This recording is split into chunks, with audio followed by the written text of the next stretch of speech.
Right guys, so I've got a towel rail swap today. This one right here is a vented system, so I've got tanks in the loft, so I don't want to drain the full system, so I'm bugging tanks up, possibly, hopefully it works.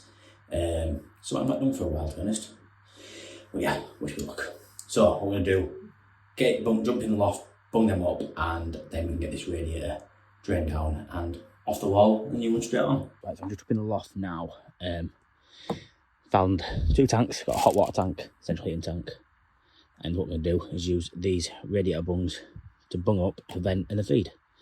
So once you find your feed at the bottom, just push it in the hole, like so. Give it a bit of a twist, should make the bung up there, and then on the vent.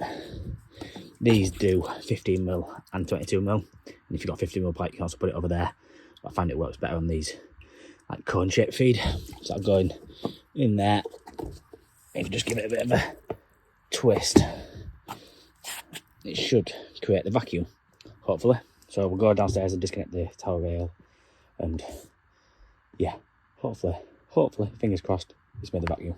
So what I'm going to do is I bunged the loft up, as you've just seen, and I'm going to turn these valves off. So what I'm doing here is I'm just going to drain the actual radiator itself, or disconnect the radiator, put some plumb thumbs on so I can get the radiator off the wall.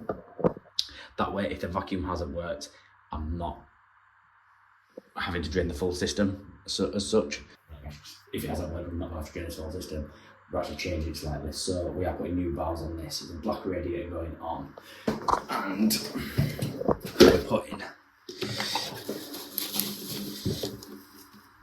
what I like to call teddy bear valves on. So I'm going to be taking this elbow off, the valve off, and lowering the whole radiator, so it comes off and looks a lot better than that, because it don't look very good at the moment. I don't like pipes on shore like that on towel rails. Do it right the first time, that's what I say.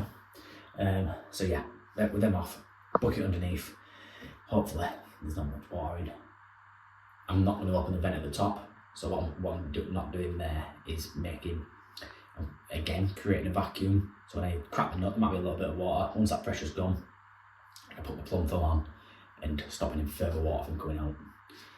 I'll just show you, it's easier than explain. First of all, you need to open the vent, let any pressure out that there is there until it stops.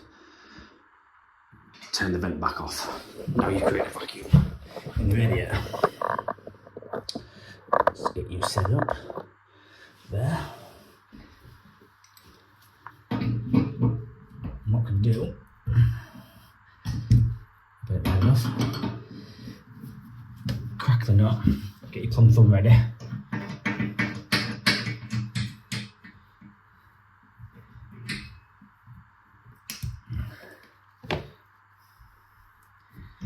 Not much movement at all. So what we'll do, just take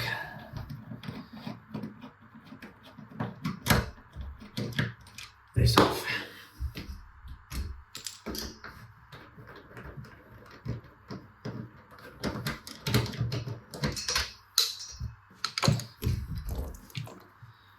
Give me a bit more movement. What I might have to do is just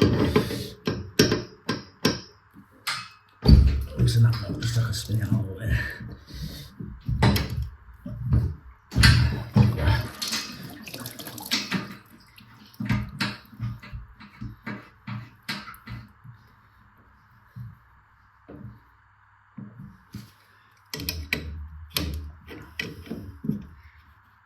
Tighten that back up.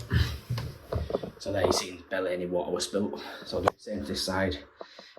Get the other plumb thumb on. Just come in pairs, these are great.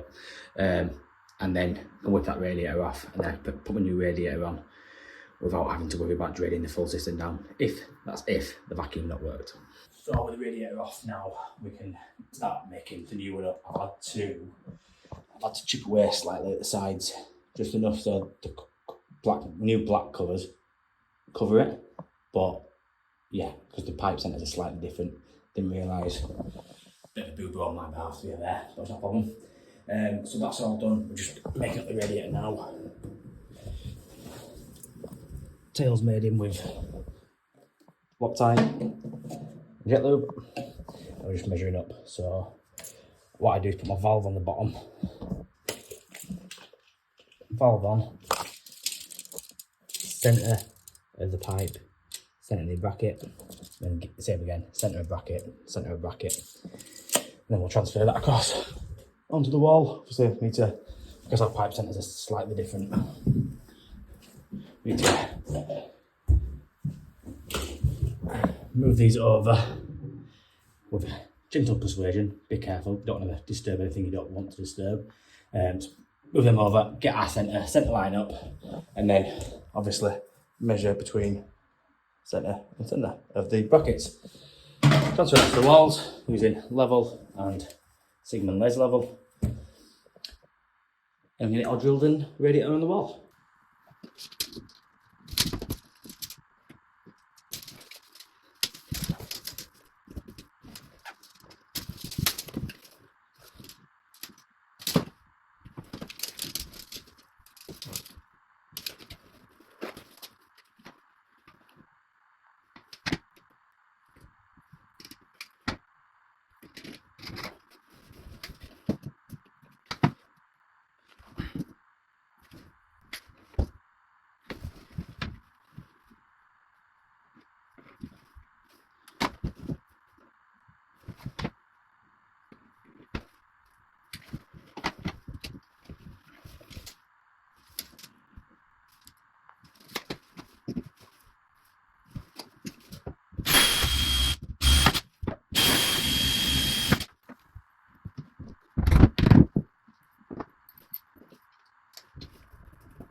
Can any apprentices tell me why we always put the grub screws facing downwards in bathrooms, not only for towel rails but for showers and other bits and bobs? Why do we put the grub screws facing downwards? If you know the answer, put it in the comments below.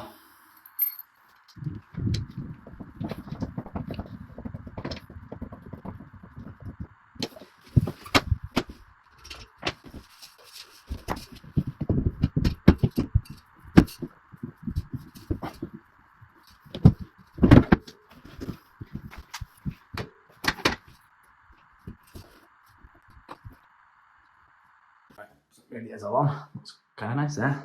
It's a nice minimalistic black sort of look. I like it. So time to connect the pipes up.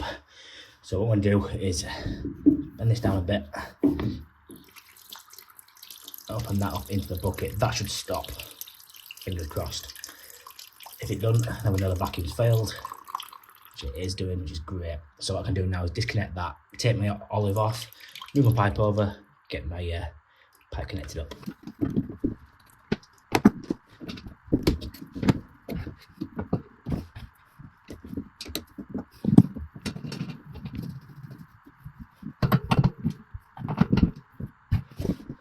These thin jaw monument spanners are great for this kind of nut where it's got a rounded face but then there's a little slot at the top to tighten it up. They're great for getting to them sort of nuts.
So there we go, all pipes up.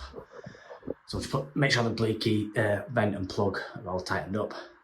Jump in the loft, make sure we've got no, undo your bungs, make sure we've got no leaks, and then we'll just finish off by putting some inhibitor in and put in our Talon Snap It radiator kit. Obviously we've gone with the black ones, just finished the job off nice and neatly. So jump in the loft and go undo the bungs. So once you're up here, all you got to do is disconnect the bungs, basically, just pull them out. Let the air. It'll start filling up now, so I'll start filling the towel rail up. And hopefully we've got no leaks. So that now, just obviously you can just see me take them out of there. And what we do is we'll just check there's no leaks on the valves. There's no leaks, it's not venting it.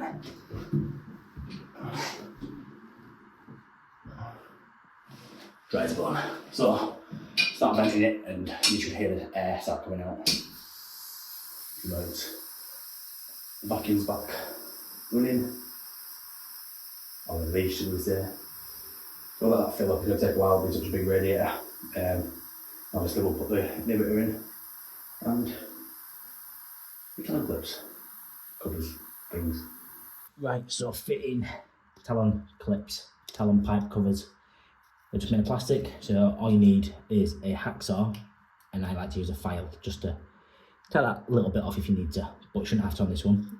So on this one, the pipe cover goes around the pipe shroud goes around the pipe cover, so I can cut it longer than I actually need to. So what I'll do is I'll just measure that to there, probably add a little bit more, so like so.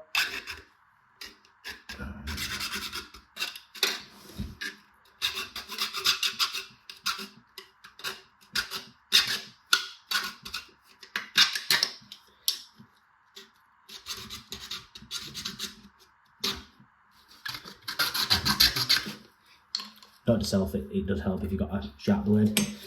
All you do is pop that on there, and then your pipe cover goes over, clicks together, and just pushes back, and just finishes it all off really well. It just gives it that extra little bit. Get that dust down, get it all cleaned down with a wipe shortly, but you get the picture. And same this side then. Right, so I've just put the the heating on, sorry, excuse me. I'm just wanting to show you this. It is the Hick Micro Viewer app, which is running with the Hick Micro Mini 2. It just plugs in into Android only and give a nice clear picture of the heat going through the radiator. So see, this is my flow. Shows you maximum and minimums. So your three squares there, not squares, crosses. That's showing you each of your measurements. What a feature I do like is, if you click visual, it actually opens the camera, so when you're taking a screenshot or taking a record for your customers, you can show exactly what you're looking at, and the picture, the clear picture, the normal picture is coming from the tablet camera, and then the thermal imaging picture is coming from the Mini 2 at the bottom. Great bit of kit, to be fair. There's loads of different measurements you can do, different colours, you can change it to different colours. It's a bit hard to do with one hand. You can take pictures, you can record videos. Really good bit of kit, to be fair. It comes with this little carry case that goes in there. You can hook it to your Carabiner clip onto your tool bag and take it to any job. So if you've got an Android device like me with the tablet, I definitely recommend it, and I'll put it in the description below. So all done pretty much. We're happy that all the radiators are on, working. What we'll do is jump in the loft now and put some inhibitor in using the McDonald's Plumbing Supplies own brand, the C100B. We'll just pour that straight to the F&E tank and let it work its stuff around the system. So yeah, all done and dusted. Looks nice, looks a lot better than the old one. All finished off, and then black Talon covers, just top it off. Another happy customer, on to the next one.